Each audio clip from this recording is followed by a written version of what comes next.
जिल्ह्यात शस्त्रबंदी व जमावबंदी आदेश जारी।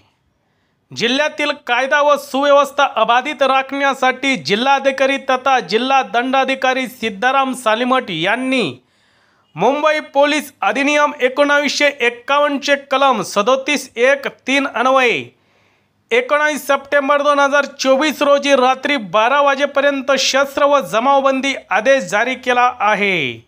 सदरचे आदेश धार्मिक कार्यक्रम, लग्न कार्य, लग्न मिरवणुका किंवा प्रेत यात्रेच्या जमावास लागू राहणार नाहीत।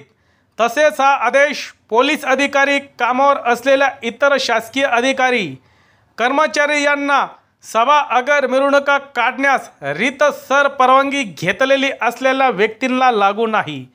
आदेशाचा भंग करणाऱ्या विरोधात कारवाई करण्यात येईल असे आदेशात नमूद केलेले आहे।